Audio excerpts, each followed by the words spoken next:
తెలుగు రాష్ట్రాల మధ్య కృష్ణా జలాల వివాదం నేపథ్యంలో తెలంగాణ ప్రభుత్వం అప్రమత్తమైంది. నీటి సరఫరాపై వివాదం కొలిక్కి రాకముందే సాగర్ నుంచి నీటి పంపింగ్ చేయనుంది. ముందు జాగ్రత్తగా నగరానికి నీటిని తరలించేందుకు ఏర్పాట్లు చేస్తున్నారు. కృష్ణా జలాలపై రెండు తెలుగు రాష్ట్రాల మధ్య వివాదం నడుస్తోంది. మీరు ఎక్కువ వాడుకున్నారంటే మీరంటూ పరస్పర విమర్శలు చేసుకుంటున్నారు. కృష్ణా వాటర్ బోర్డు కూడా ఏమీ తేల్చలేకపోతోంది.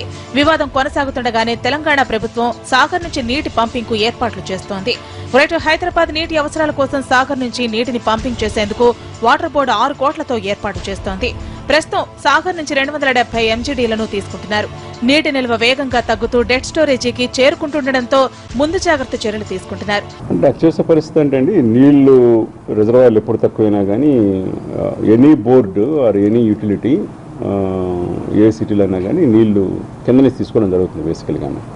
బేసికల్గా రిజర్వాయర్స్ అన్ని కూడాను ఇరిగేషన్ వాటర్ ఇచ్చేదానికి కన్స్ట్రక్ట్ చేస్తారు, కానీ డ్రింకింగ్ వాటర్ కోసం స్పెషల్ కన్స్ట్రక్ట్ చేయరు. కాబట్టి ఇరిగేషన్ ఫెసిలిటీస్ ఉన్నంత వరకు వాళ్ళు ఉంచుకుంటారు. దానికి బిలో తీసుకోవాలన్నప్పుడు మనం పంపింగ్ అనేది చేసుకోవాల్సి వస్తుంది.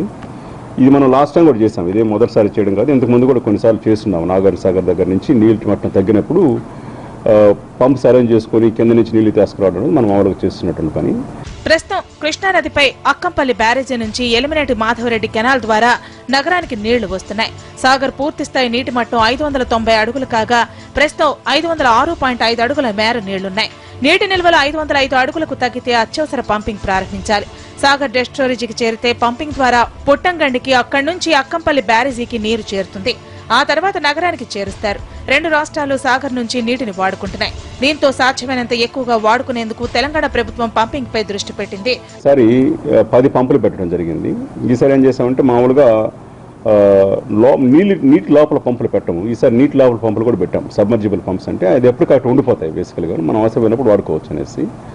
సో ఒక 5 సబ్మర్జిబుల్ పంప్స్, ఒక 5 వర్టికల్ పంప్స్ అంటే పెట్టడం జరిగింది. 10 పంప్స్ టోటల్గాను. ప్రస్తుతానికి 504.6 అడుగుల వరకు నీటి మట్టం ఉంది. ఈ నెక్స్ట్ 2-3 రోజుల్లో కొంచెం తగ్గే అవకాశం ఉంది. అంటే ఇరిగేషన్ వాళ్ళు తీసుకునే దానికి ఉన్నటువంటి సదుపాయాలు ఏవైతే ఉన్నాయో, మామూలుగా మనకు వాటర్ సప్లై చేసేది ఉంది, 2 పంపులు పెట్టి చేస్తుంటారు, దానికన్నా తగ్గే అవకాశం ఉంది. కాబట్టి దాని కింద మనం పంపులు అరేంజ్ చేసాము. మోస్ట్లీ ఒక 2-3 రోజుల్లో ఈ నీటిని మనం సరఫరా చేయబోతున్నాము. ఒక 900 క్యూసెక్స్ చేసేదానికి అంటే మనం ఆల్మోస్ట్ ఒక 270 మిలియన్ గ్యాలన్స్ పర్ డే తీసుకొస్తాం అక్కడి నుంచి. దానికోసం సంబంధించి ఏర్పాట్లు జరుగుతున్నాయి. సాగర్ నుంచి అత్యవసర పంపింగ్ తో బోర్డుపై కొంతమేర ఆర్థిక భారం పడుతుందని అధికారులు అంటున్నారు. ఇప్పటికే నెలకు 65 కోట్ల విద్యుత్ బిల్లు చెల్లిస్తుండగా ఇప్పుడు మరో 2 నుంచి 5 కోట్ల వరకు అత్యవసర పంపింగ్ కు ఖర్చు పెట్టనున్నారు.